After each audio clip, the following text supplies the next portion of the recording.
Baik, selamat sore. Kita ketemu lagi dengan Garang Fauzi. Kali ini kita akan membahas momentum secara umum. Momentum kita sudah tahu bahwa itu merupakan perkalian antara massa dan kecepatan benda. Sebenarnya apa itu momentum? Itu menunjukkan seberapa besar kemampuan benda untuk merusak, untuk mendobrak, yang nantinya akan diperjelas di impuls. Untuk kali ini kita akan fokus pada momentum, yaitu perkalian antara massa dan kecepatan benda. Ada hal menarik dalam momentum, yaitu ketika kecepatannya berubah, baik berubah besarnya maupun berubah arahnya. Bagaimana yang saya jelaskan barusan, bahwa momentum itu ada hal yang menarik, yaitu perubahan momentum.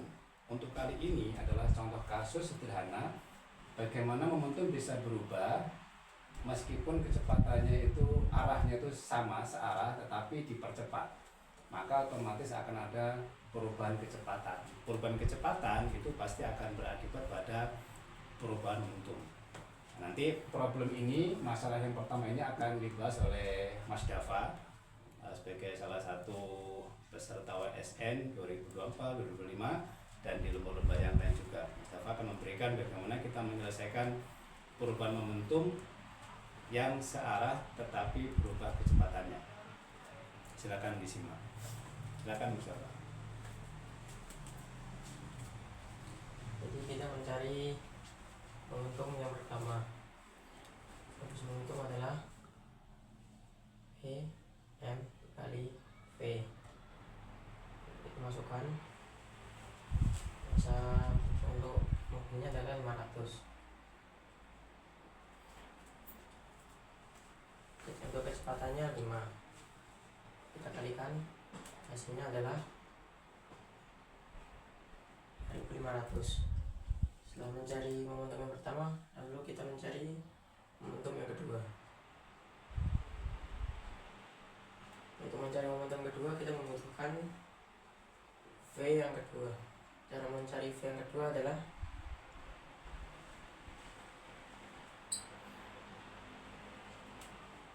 V2 dengan V1 ditambah percepatannya kali waktu. Kecepatan pertama adalah 5 tambah 2 kali 4. Hasilnya adalah 13. Lalu kita masukkan di sini 500 dikali 13. Hasilnya adalah 65.000.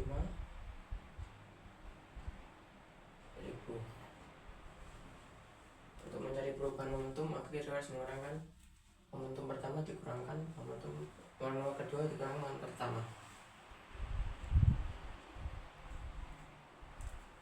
V2 dikurangi V1, 6.500 dikurangi 2.500. Hasilnya adalah 4.000.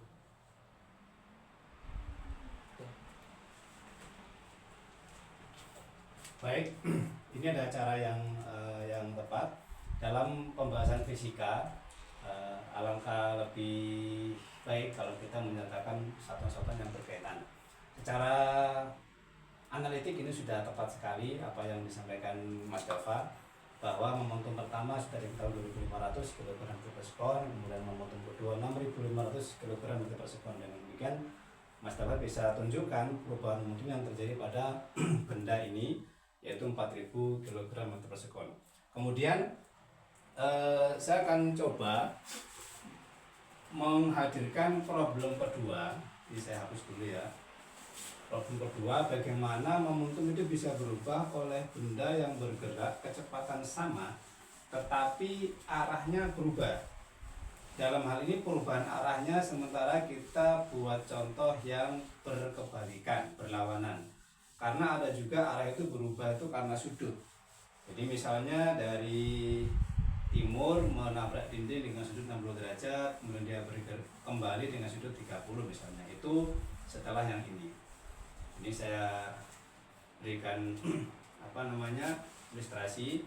Kalau di sini ada dinding, kalau di sini ada bola dengan massa misalnya 100 gram, dia datang bergerak dengan kecepatan konstan 10 meter per detik.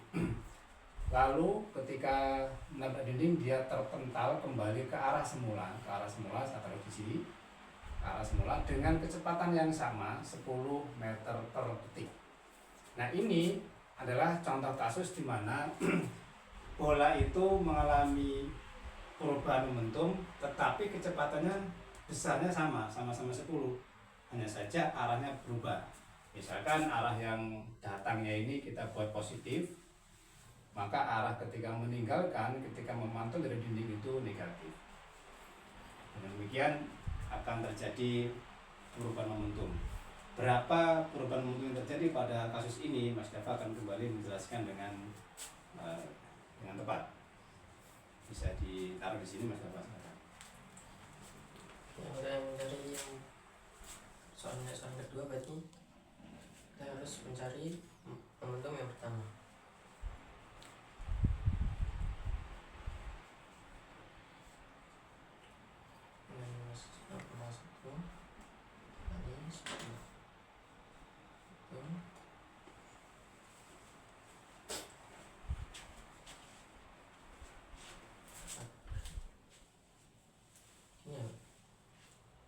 Oke. Kedua, momentum kedua M nomor 1 kali 10. ini arah kecepatannya dimainkan ya. Karena ini berlawanan arah, maka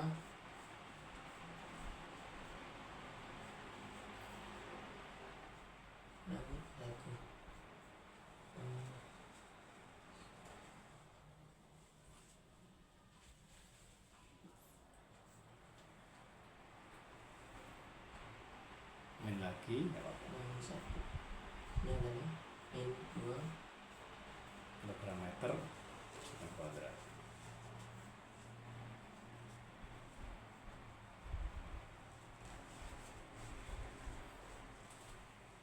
kuadratnya. Oke. Oke guys, ini apa yang disampaikan Mas Dava.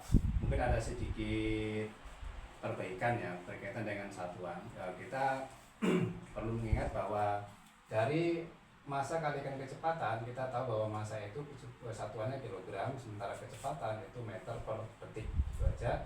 Sehingga dari yang kasus pertama dan yang keduanya juga sama. Misalkan ini jadi kilogram meter per detik boleh.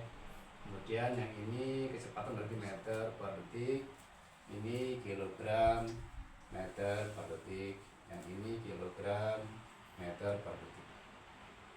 Meter per detik. Begitu juga yang ini yang kita perbaiki ya, itu 1 kilogram meter per detik.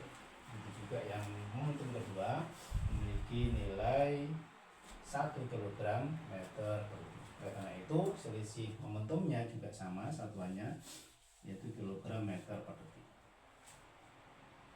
Meter per detik. Nah, boleh nggak misalnya datangnya itu kita ambil negatif, perginya positif boleh. Yang penting kita akan menunjukkan bahwa ketika berubah arah itu harus berbeda tanda. Dalam hal ini kita ambil yang datang itu positif, berarti P1 positif, yang kedua itu negatif. Sehingga kita tahu, misalkan V-nya ditaruh di sini boleh nggak? Boleh. Kita taruh di sini langsung seperti ini boleh, sehingga ambil di sini. Sehingga ketika P2 dimasukkan sudah tahu dari awal dia negatif 1, min 1. Jadi ini memang arahnya P2 itu ke kiri, yang ini karena selisih. Sementara P1-nya positif, sehingga jadi min 2 kg meter per sekuan. Nah, besarnya selisih bisa kita ambil positifnya, bahwa besarnya selisih atau perubahan momentum yang terjadi pada kasus ini adalah kita ambil 2, tidak apa-apa. Jadi orang sudah tahu bahwa perubahannya itu 2 karena berbeda arah. Untuk kali itu dulu momentum, perubahan momentum momentum yang terjadi pada benda yang berbeda kecepatan tapi searah. Yang kedua, yang sama kecepatannya tapi berbeda arah. Untuk selanjutnya kita akan membahas lebih detail, lebih kompleks berkaitan dengan impuls dan energi kinetik. Oke, makasih ya. Thanks.